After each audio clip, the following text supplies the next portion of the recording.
Hi, welcome back. Usually on this channel we talk about numbers like 1, 2, 3, 4, and the rest. Today let's talk about their reciprocals. 1 over 1, 1 over 2, 1 over 3. Partly because they're connected to the long-standing open math problem called the Twin Prime Conjecture. So let's start with adding up all the reciprocals. Well, there's infinitely many of them, so maybe this sum just keeps getting bigger and bigger and bigger. But that's not a good argument, because if we take just 1 over 1 plus a half plus a quarter plus an eighth, that's also an infinite number of terms, but no matter how many terms we add, the sum will never get past 2. That's because a half plus a quarter is 3/4, or 6/8. So adding this, we get 7/8, or 14/16. So adding this, we get 15/16. And so all this stuff will never exceed 1, so the whole thing will never exceed 2. Okay, so let's look again at all the reciprocals. I don't know what the sum is, but I know it's bigger than this because I replaced a bunch of terms with smaller ones. And grouping the terms, we get 1 plus a half plus a half plus a half, etc., which is definitely infinite. And anything bigger than infinite is also definitely infinite. Now, what happens if we add up the reciprocals of the twin primes? Well, if the sum were infinite, then the twin prime conjecture would be true, because the only way to make an infinite sum is to have an infinite number of terms.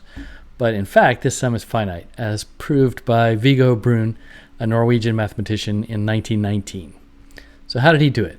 Well, we're going to have to work our way up to that. Let's pick first a simpler subset of reciprocals. 1 over 1 squared, 1 over 2 squared, 1 over 3 squared. Now, this sum is less than this one because I've replaced 1/9 by the larger 1/6, etc. And now we can rewrite these terms because 1/6 is just a half minus a third, etc. And magically, all these terms cancel out. And we're left with 1 plus 1, possibly minus some 1 over infinity that didn't get canceled. Anyway, definitely no more than 2. So the sum of the reciprocals of squares is finite, just like the sum of the reciprocals of the powers of 2. Now, if you just try adding up these terms numerically, you never seem to get past 1.6 something, which, as Euler showed in the 1700s, is pi squared over 6, which is a pretty hard proof, and we're not going to do it. Okay, how about the reciprocals of the cubes?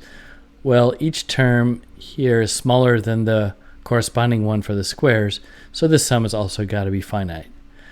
And actually, it never exceeds 1.2 something, but even Euler couldn't come up with any pi-type expression for it. Still an open problem. Okay, next up, the reciprocals of the primes. Well, this sum looks pretty hard. Like the squares, the primes thin out over time, but unlike the squares, they're all jiggly. And so amazingly, Euler did manage to wrangle them, so we can do it. He started with the sum of all the reciprocals, which diverges to infinity, and manipulated the terms until he got this product involving just the primes. See here, 2, 3, 5, 7. And this is totally mind-blowing. If you've never seen this, you got to see it. He replaces each denominator with its prime factors, like 6 with 2 times 3.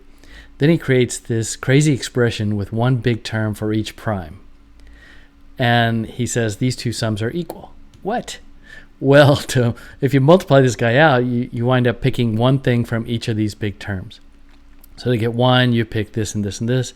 To get a 6th, you pick this and this and this. To get an 8th, you pick this and this and this. And since every number has a unique factorization, this produces every reciprocal up here exactly once. Okay, so next, we already know that a half plus a quarter plus an eighth, etc. sums to 1. And here, lesser known fact, a third and then plus a ninth plus a 27th all sums to a half. You can just sit down and do it. And then next step, 1 plus 1 is 2, 1 plus a half is 3 halves, 1 plus a fourth is 5 fourths. And so now we have a product involving just the primes, the Euler product. This is a really creative proof, and it's simple enough that I think the ancient Greeks could have done it, and I wonder why they didn't do it. Anyway, another minor 2,000-year delay in the progress of science. Okay, so back to summing the reciprocals of the primes. This isn't exactly what we wanted yet. So let's take the log of it, which is the sum over all primes p of the log of p minus 1 over p. Still not what we want, but with some totally legit Taylor series thing, we get the sum of the reciprocals of the primes. Plus this other stuff, which sums to less than 1 according to some other totally legit formulas. Okay, so backing all the way up, since this sum is infinite, so is this one. And it's amazing that we can show this without having to first figure out how many primes there are, like there's more primes than squares, for example. And in fact, it's a consequence of this proof that the primes are never ending, because if there was some last prime, then this product would be finite, which it's not. Now, later people figured out how the primes are pretty dense at first and then thin out over time. So 101 is more likely to be prime than 1,000,001.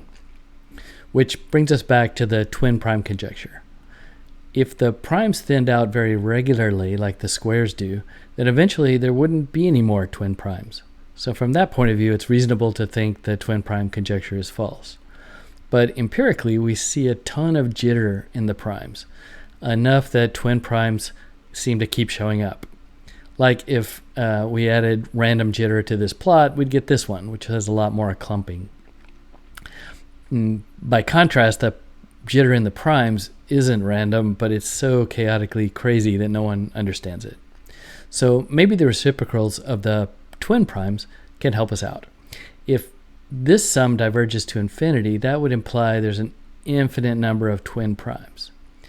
And in 1919, Viggo Brun published this paper in French, which says, no, the sum is finite, never exceeding Brun's constant.